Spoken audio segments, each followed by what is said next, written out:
नमस्ते बच्चों। देखो हमने पिछले लेक्चर में पढ़ा था कि कोण किस प्रकार निकालते हैं। ये 210 डिग्री cos 210 का मान निकालना, sin 210 यानी जब थीटा का मान 90 डिग्री से जाता है तो कोण को किस प्रकार निकाला जाएगा। आज हम जिस पॉइंट की बात कर रहे हैं वहाँ अगर sin थीटा की वैल्यू दे रखी है या cos थीटा की वैल्यू दे रखी है तो अन्य त्रिकोणमितीय अनुपात हम किस अनुपात में या किस तरीके से निकालेंगे। जैसे कि हम सिंपल सी बात करें, अगर मैं कहूँ sin थीटा बराबर 1/2, जैसे हमने कहा sin थीटा बराबर 1/2 और अन्य त्रिकोणमितीय अनुपात निकालने हैं तो इनको मानों को कैसे निकालेंगे आज हम आपको ये समझाएंगे। सबसे पहले हम आपसे बात कर रहे हैं 3 बेसिक फार्मूले की जो हमने पहले पढ़े हैं। आपको याद होगा हमने पढ़ा है sin square theta plus cos square theta is equal to 1। दूसरा पढ़ा है 1 plus tan square theta is equal to sec square theta. तीसरा 1 plus cot square theta is equal to cosec square theta. अब इन तीनों का हम यूज लेते हुए उन क्वेश्चनों को सॉल्व करें। ठीक है बच्चों, अब किस प्रकार करना है यह हम आपको समझाते हैं। जैसे हमने कोई क्वेश्चन लिया, चलो क्वेश्चन हम लेते हैं, यदि cos थीटा बराबर -3/5, cos थीटा बराबर -3/5, थीटा तृतीय चतुर्थांश में है। यदि cos थीटा बराबर -3/5, थीटा तृतीय चतुर्थांश में है तो अन्य त्रिकोणमितीय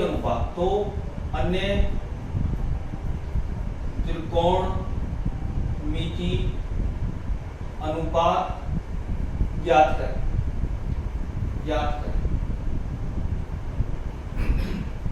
अब देखो बेटा, यानी cos थीटा की वैल्यू दे रखी है हमें, sin theta, tan theta, cot theta, sec theta और cosec थीटा के मान ज्ञात करने हैं। अभी तक हम जो तरीका अपनाते थे आपको याद हो तो हम एक sin थीटा बराबर दे रखा है या cos थीटा बराबर दे रखा है तो हम एक समकोण त्रिभुज बनाते थे और वैल्यू निकालते थे। यहाँ पर हम समकोण त्रिभुज की सहायता से नहीं करेंगे, वो मेथड 10th क्लास तक के लिए सही था। अब देखो अगर cos थीटा दे रखा है, अब देखो चूंकि sin square theta plus cos square theta is equal to 1 ये फार्मूला है, तो यहां से sin square theta is equal to आ रहा है 1 माइनस cos स्क्वायर थीटा। अब देखो cos थीटा की वैल्यू कितनी है, 1 माइनस की 3/5 का होल स्क्वायर यानी कि 1 माइनस 9/25, तो ये आ गया 25 एलसीएम, 25 में से 9 गए 16/25। sin square theta is equal to 16/25 यानी sin theta is equal to plus minus 4/5। sin theta is equal to plus minus 4/5। अब बात आ रही है चूंकि थीटा कौन से क्वाड्रेंट में है, थीटा थर्ड क्वाड्रेंट में है। अब देखो क्वाड्रेंट हम पढ़ चुके हैं, first, second, third and fourth, ASTC। अब थीटा थर्ड क्वाड्रेंट में है, थर्ड क्वाड्रेंट में tan और cot पॉजिटिव होते हैं, sin नहीं होता, इसलिए sin थीटा की वैल्यू क्या होगी, -4/5, क्योंकि थर्ड क्वाड्रेंट में sin नेगेटिव होता है। अब तो cos मन को दे रखा था, sin हमने निकाल लिया हमसे, और रेशो की बात कर रहा है tan थीटा बराबर होता है sin theta upon cos theta, यानी sin थीटा की वैल्यू -4/5, cos थीटा की वैल्यू -3/5, तो आंसर आ गया 4/3। tan के बाद हमको निकालना है cot theta is equal to है 1/tan थीटा, यानी कि tan का उल्टा करना है 3/4। cot के बाद निकालना है sec थीटा होता है 1/cos थीटा, यानी cos का उल्टा किया तो माइनस के 5/3। नेक्स्ट निकालना है कोसेक थीटा 1/sin थीटा, यानी कि साइन की वैल्यू आ रही है हमारे पास माइनस के 4/5, तो यहाँ पर आंसर आएगा -5/4। इस प्रकार हम कोई भी क्वेश्चन हम कर सकते हैं। अब मैं जो एक्सरसाइज उठा रहा हूँ वो अपनी बुक की है और एक्सरसाइज है 3.2। अब मैं 3.2 के क्वेश्चंस करूंगा जो इसी के ऊपर बेस हैं, यानी इसी सिद्धांत के ऊपर है। ये मैंने एक एग्जांपल के तौर पे लिया था।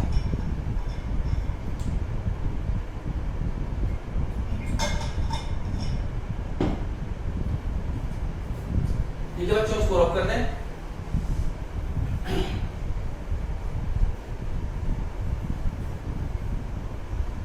Yes, exercise 3.2 question number first. देखो ये कह रहा है यदि cos x बराबर -1/2, cos x का मान दे रखा है 1/2, cos x बराबर -1/2 और इन्होंने कहा है x lie in third quadrant, यानी x थर्ड क्वाड्रेंट में है। तो अन्य त्रिकोणमितीय अनुपात निकालने हैं। अब देखो बेटा, डिटो क्वेश्चन है जो अभी मैंने एग्जांपल पढ़ा किया था। सबसे पहले sin square x plus cos square x equal to 1। अब देखो यानी sin स्क्वायर x मुझे निकालना है, sin square x plus cos x का मान कितना है -1/2 का स्क्वायर इक्वल टू 1, यानी sin square x equal to 1। इसको इधर से इधर ट्रांसफर किया तो -1/4, यानी एलसीएम लिया तो 3/4, यानी sin x का मान क्या आएगा प्लस माइनस √3/2, क्योंकि इसका अंडर रूट निकाला तो √3/2। अब देखो चूंकि x थर्ड क्वाड्रेंट में है और थर्ड क्वाड्रेंट में सिर्फ tan और cot पॉजिटिव होते हैं, sin नहीं, इसलिए sin का मान क्या आएगा, यानी sin x equal to -√3/2। cos निकल दे रखा था, sin मैंने निकाल लिया। अब tan x बराबर होता है sin x upon cos x, यानी sin x का मान -√3/2, cos x का मान -1/2, तो आंसर आया √3। tan के बाद बात करें cot x होता है 1/tan x, यानी tan का उल्टा 1/√3। tan cot के बाद अगर हम बात करें sec x का मान होता है 1/cos x। cos क्या दे रखा है -1/2, तो इसका उल्टा किया तो -2 cosec x, यानी 1/sin x। sin का मान कितना आ रहा है -√3/2, तो ये आंसर आएगा -2/√3। ये हमारा फर्स्ट क्वेश्चन एक्सरसाइज 3.2 कंप्लीट हुआ।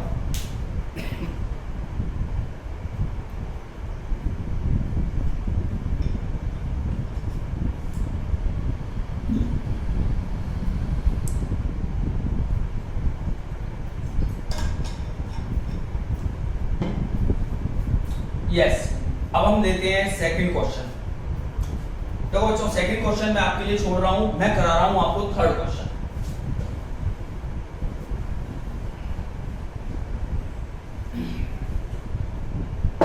और सेकंड क्वेश्चन आप मुझे करके सेंड करेंगे, जो क्वेश्चन मैं ड्रॉप करूंगा उसके सॉल्यूशन आप मुझे भेजेंगे। क्वेश्चन थर्ड, ये दे रखा है cot x बराबर 3/4।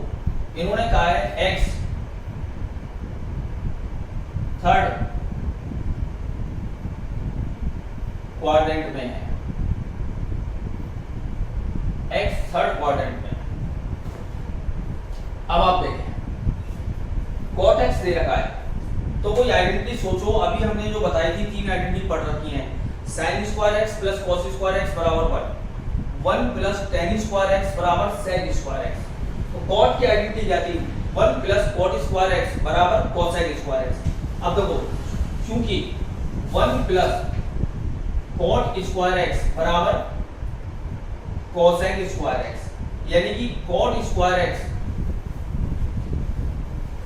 कोसेक स्क्वायर एक्स का मान निकालें तो कोसेक स्क्वायर एक्स बराबर 1 प्लस कॉट की वैल्यू कितनी है?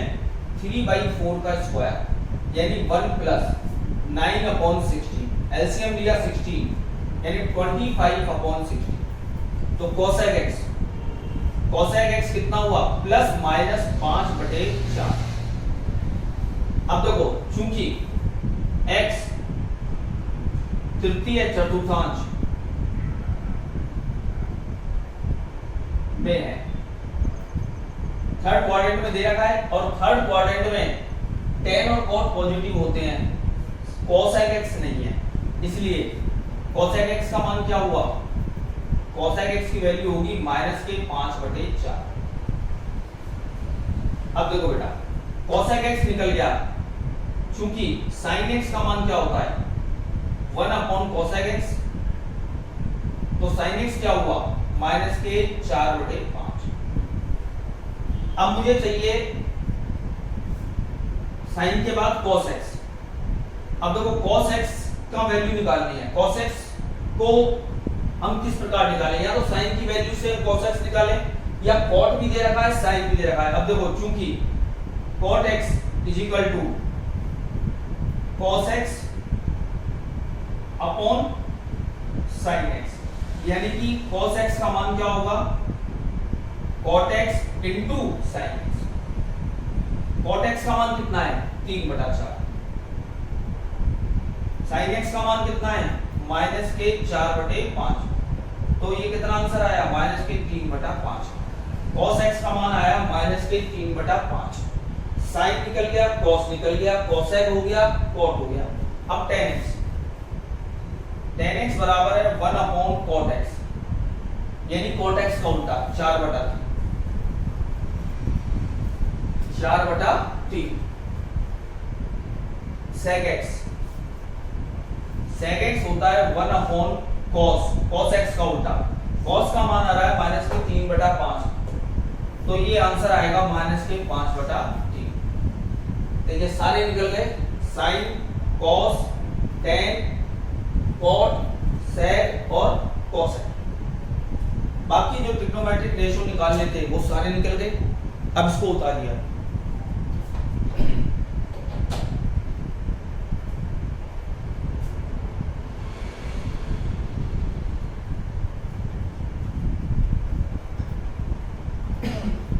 इसके बाद हम करेंगे 5th क्वेश्चन।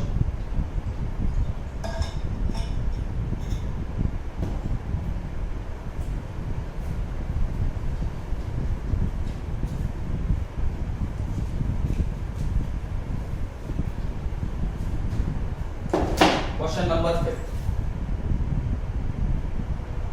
क्वेश्चन नंबर 5 कह रहा है tan x बराबर -5/12। tan x बराबर -5/12 और x कौन से क्वाड्रेंट में है? इसने कहा है सेकंड क्वाड्रेंट में। x सेकंड क्वाड्रेंट में है। अब देखो सेकंड क्वाड्रेंट में सिर्फ साइन और साइन का व्युत्क्रम cosec x धनात्मक होते हैं, बाकी सब नेगेटिव, इसलिए tan का मान नेगेटिव। अब आप सोच के बताओ कोई आइडेंटिटी जो tan की होती है, यानी चूंकि 1 प्लस tan स्क्वायर x किसके बराबर होता है? sec square x। तो सबसे पहले हम इस आइडेंटिटी का प्रयोग करके sec की वैल्यू निकालें, यानी 1 प्लस tan का मतलब -5/12 का स्क्वायर बराबर sec स्क्वायर x। तो 1 प्लस 25/144 sec स्क्वायर x, यानी sec स्क्वायर x का मान आया 144, एलसीएम आया 25 में जोड़ा 169। तो sec x की वैल्यू कितनी हुई? Plus minus 13/12। Plus minus 13/12। अब x कौन से क्वाड्रेंट में है? x है सेकंड क्वाड्रेंट में, चूंकि x सेकंड क्वाड्रेंट में है और सेकंड क्वाड्रेंट में सेक कैसा होता है बच्चों? सेकंड क्वाड्रेंट में सेक नेगेटिव होता है, इसलिए सेक x का मान क्या होगा? माइनस के 13/12। अब देखो सेक निकल गया तो कॉस का मान, कॉस x बराबर क्या है? 1/sec x, यानी कि माइनस के 12/13। तो sec cos निकल गए। tan हमें दे रखा है, हमको ये मालूम है चूंकि tan x बराबर होता है sin x upon cos x, यानी कि sin x का मान क्या होगा? tan x into cos x। tan x का मान कितना दे रखा है? माइनस के 5/12 और cos x का मान कितना है? माइनस 12/13। तो आंसर कितना आया? 5/13, यानी sin x का मान आएगा 5/13। तो cosec x कितना हुआ? cosec x होगा 1/sin x, यानी कि 13/5। अब मेरे को cot x बताओ। cot x होता है 1/tan x और tan का मान कितना है? माइनस के 5/12। तो यहाँ क्या आंसर हुआ? माइनस के 12/5। ये 1 से 5 तक के जो क्वेश्चंस करने थे उनमें से मैंने पहला, तीसरा और 5वां क्वेश्चन तो आपको कराया, बाकी जो क्वेश्चन छूटे हैं दूसरा और चौथा, मैं चाहूंगा कि वो सॉल्यूशन दोनों आप मुझे करके भेजें। इसके अलावा जो क्वेश्चन थे 6, 7, 8, 9 और 10, ये क्वेश्चन मैं आपको पहले समझा चुका हूं, यानी आज अपनी एक्सरसाइज 3.2 कंप्लीट हो गई है। आप मुझे आज की डेट में इनके कंप्लीट एक्सरसाइज करके इसकी पीडीएफ बना के दें, जिससे कि मैं कल आपको अगले फार्मूले समझा सकूंगा। ठीक है बच्चों, ओके।